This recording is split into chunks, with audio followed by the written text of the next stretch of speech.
اعوذ باللہ من الشیطان الرجیم۔ بسم اللہ الرحمن الرحیم۔ ایک مرتبہ کی بات ہے، دمشق کا ایک مشہور تاجر رات کے پچھلے پہر سڑکوں پر ٹہل رہا تھا۔ موسم خوشگوار ہونے کے باوجود اس کا دم گھٹا جا رہا تھا۔ ڈاکٹروں کے مطابق اس کے پاس ہفتہ یا 10 دن سے زیادہ ٹائم نہیں تھا۔ دنیا کا ہر ساز و سامان ہونے کے باوجود بے بسی کا یہ عالم تھا کہ ٹائم سے پہلے ہی سب کچھ ختم ہوتا محسوس ہو رہا تھا۔ ملک کے ڈاکٹروں نے جواب دے دیا تھا۔ ایک ننھی سی امید تھی کہ امریکہ میں علاج ہو سکتا ہے، لیکن وہ بھی امید ختم ہو گئی جب وہاں کئی مہینے ٹیسٹ وغیرہ کروانے کے بعد سینئر ترین ڈاکٹر نے آخر کار ایک دن آ کر نرمی سے سمجھایا کہ آپ کے پاس زیادہ ٹائم نہیں ہے، لہذا میرا مشورہ ہے اور عقل مندی بھی یہی ہوگی کہ باقی کا قیمتی ٹائم اپنے بیوی بچوں کے ساتھ گزاریں۔ وہ شخص رات کے اس پہر بے خبری کے عالم میں نہ جانے کتنی دیر تک ٹہلتا رہا۔ اس کی سوچ و بچار کا تسلسل تب ٹوٹا جب ٹہلتے ٹہلتے وہ ایک تنگ سے بے رونق پل پر پہنچ چکا تھا۔ سڑک کے اس پار اسٹریٹ لائٹ کے نیچے ایک خاتون کھڑی کسی آدمی سے گفتگو کر رہی تھی۔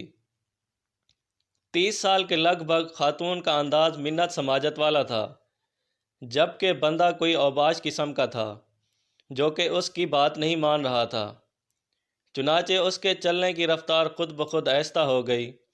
کانوں میں جب آواز پہنچنی شروع ہوئی تو خاتون کہہ رہی تھی، خدا کے لیے مجھے اتنے پیسوں کی ضرورت ہے، بچے بھوکے ہیں، میں تمہارے ساتھ چلنے کے لیے تیار ہوں۔ جبکہ وہ اوباش قسم کا بندہ اس خاتون کی قیمت آدھی سے بھی کم دینا چاہ رہا تھا اور یہ کہہ رہا تھا تمہاری اس سے بھی کم قیمت بنتی ہے۔ پھر وہ کندھے جھکاتا ہوا چل پڑا اور خاتون حسرت کی تصویر بنی کھڑی رہ گئی۔ وہ شخص تھوڑا آگے جا کر مڑا اور خاتون کی طرف چل دیا۔ اسے نزدیک آتا دیکھ کر خاتون چوکنی ہو گئی اور امید بھری نظروں سے قریب آنے والے کو دیکھنے لگی۔ نزدیک پہنچنے سے پہلے خاتون آگے بڑھی۔ اس کا انداز ایسا تھا جیسے وہ اپنے آپ سے زبردستی کر رہی ہو۔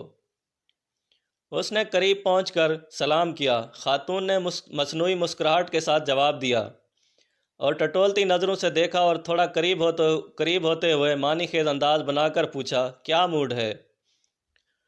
وہ آدمی پیچھے ہٹا اور نرمی سے کہا، نہیں ایسی کوئی بات نہیں، دراصل میں نے ابھی گزرتے ہوئے تمہاری اس آدمی کے ساتھ تھوڑی سی گفتگو سنی۔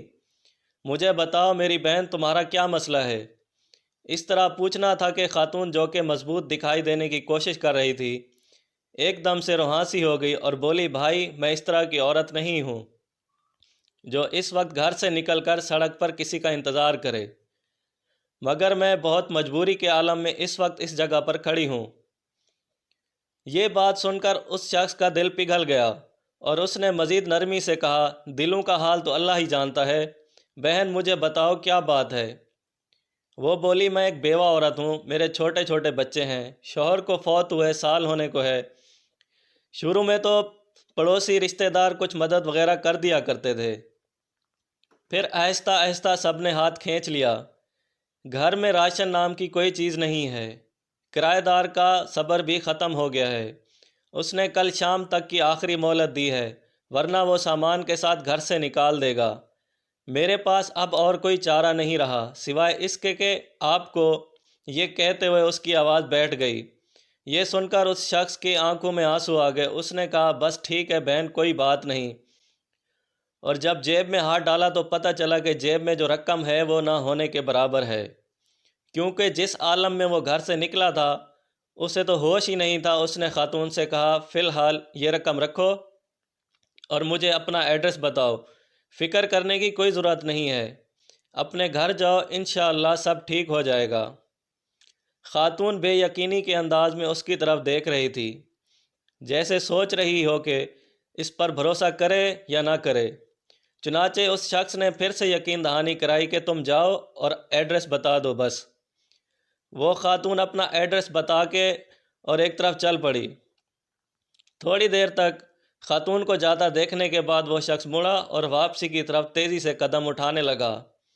گھر پہنچ کر اس نے کافی مقدار میں پیسہ لیا اور ڈرائیور کو بڑی گاڑی نکالنے کو کہا۔ اور پھر خود ڈرائیو کر کے شہر کے 24 گھنٹے کھلے رہنے والے اسٹور سے راشن کا بہت سارا ساز و سامان اپنی گاڑی میں لے لیا اور خاتون کے بتائے ہوئے ایڈریس پر پہنچ کر سارا راشن اس کے گھر میں اتارا اور باقی کی رقم خاتون کو دے دی اور کہا کہ صبح کرایہ دار سے وہ خود بات کر لے گا اور کرائے کا معاملہ نمٹا دے گا اور انشاءاللہ ہر مہینے مخصوص رقم آپ تک پہنچا دی جائے گی۔ یہ کہہ کر جلدی سے بنا کچھ کہے سنے واپس مڑ گیا۔ خاتون بت بنی بے یقینی کے عالم میں کھڑی آنسو بھری نگاہوں سے دیکھتی رہ گئی اور وہ وین سمیت نظروں سے اوجھل ہو گیا۔ اب اس شخص کی کیفیت کافی مختلف تھی۔ اس کے انگ انگ سے خوشی پھوٹ رہی تھی۔ کچھ گھنٹوں پہلے جو اس کی حالت تھی وہ ایک دم بدل گئی تھی۔ اب اسے ہفتہ 10 دن گزرنے کی جو فکر تھی وہ تھوڑی کم ہو گئی تھی۔ ہفتہ 10 دن کا خیال آتے ہی اس نے کاغذ قلم لے کر خاتون کا ایڈریس لکھا اور وصیت کی کہ ہر ماہ باقاعدگی سے 4 لوگوں کے معقول سے بڑھ کر خرچے کی رقم اس ایڈریس پر بھجوائی جائے، اور کاغذ کو لفافے میں بند کر کے تجوری میں رکھ دیا۔ اب اسے لگ رہا تھا کہ اپنے آخری سفر کے لیے وہ تیار ہے یا تھوڑی بہت تیاری کر لی ہے۔ پھر ہفتہ گزر گیا اور 10 دن بھی گزر گئے، پھر مزید 10 دن اور پورے 15 دن گزر گئے۔ گھر والوں کے کہنے کے باوجود ہسپتال نہیں گیا۔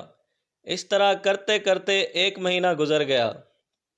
اگلے مہینے کی رقم بھی اس نے فوراً بھجوا دی اور ایسے 11 مہینے کرتے کرتے پورا سال گزر گیا۔ وہ معمول کے مطابق رقم بھجواتا رہا۔ پھر 5 سال، پھر 10 سال گزر گئے اور پھر پورے 20 سال گزر جانے کے بعد ایک رات وہ معمول کے مطابق تہجد کے لیے اٹھا، وضو کر کے تہجد شروع کی اور سجدے میں دعا کرتے کرتے اس کی سانسیں ختم ہو گئیں اور وہ اس دنیا سے سجدے کی حالت میں رخصت ہو گیا۔ ناظرین، یہ سچا واقعہ یہاں ختم نہیں ہوتا، اصل خلاصہ تو اب آنا ہے۔ گھر والے جب صبح اٹھے تو اس کو سجدے کی حالت میں مرا ہوا پایا۔ افسوس کے ساتھ ساتھ گھر والوں کو اس بات کی خوشی بھی تھی کہ اچھی اور مبارک موت ہوئی ہے۔ خیر، تکفین و تدفین اور دیگر انتظامات کے بعد اولاد کا تجوری اور وصیت کھولنے کا وقت آیا تو وہ بند لفافہ بھی نکل آیا جو کم سے کم 20 سال پہلے کی تاریخ کا ان کے والد کے ہاتھ کا لکھا ہوا تھا، اور اس کا مطلب تھا اس لکھے گئے ایڈریس پہ 20 سال سے رقم دی جا رہی ہے۔ پڑھنے کے بعد ان کو پتہ چلا کہ والد صاحب کو فوت ہوئے 7 دن ہو گئے ہیں، جو کہ تکفین و تدفین اور رشتہ دار لوگوں کے ملنے ملانے میں نکل گئے ہیں، اور وصیت کے مطابق رقم کی ادائیگی 7 دن لیٹ ہو گئی ہے۔ اس ایڈریس پر پہنچے تو دروازہ کھٹکھٹانے پر خاتون باہر آئی جو اب 50 سے اوپر کی ہو چکی تھی۔ سلام دعا کے بعد تاجر کے لڑکے نے خاتون سے مؤدبانہ انداز میں کہا کہ ہم آپ کو والد صاحب کی طرف سے جو ماہانہ مخصوص رقم ہے وہ دینے آئے ہیں اور معذرت چاہتے ہیں کہ رقم کی ادائیگی 7 دن لیٹ ہو گئی ہے۔ وہ اصل میں اتنا کہنا تھا کہ خاتون جلدی سے بولی، ارے نہیں، کوئی بات نہیں، آپ کے والد صاحب کے ہم پر بہت احسانات ہیں، آپ لوگ میری طرف سے والد صاحب کو بہت بہت شکریہ بولیے گا اور انہیں بتائیے گا کہ ہم ہمیشہ انہیں دعاؤں میں یاد رکھتے ہیں اور یاد رکھیں گے۔ میری طرف سے آداب کے ساتھ انہیں بتائیے گا کہ اب انہیں رقم بھیجنے کی ضرورت نہیں ہے۔ تاجر کا لڑکا حیرت انگیزی سے بولا، کیوں؟ اب رقم کی ضرورت کیوں نہیں ہے؟ خاتون نے خوشی کے آنسو میں ملی آواز میں جواب دیا، اللہ کے فضل سے مہینہ پہلے میرے بڑے بیٹے کی ملازمت لگ گئی تھی اور 7 دن پہلے ہی اس کی پہلی تنخواہ بھی ملی ہے۔ خاتون خوشی کے عالم میں کیا کیا بولے جا رہی تھی، جبکہ لڑکوں کے کانوں میں خاتون کا یہی جملہ اٹک کر رہ گیا، 7 دن پہلے ہی میرے لڑکے کو اس کی پہلی تنخواہ ملی ہے۔ اللہ تعالیٰ سے دعا ہے اللہ تعالیٰ ہمیں ایک دوسرے کا خیال رکھنے کی توفیق عطا فرمائے اور ایک دوسرے کی مدد کرنے کی توفیق عطا فرمائے، آمین۔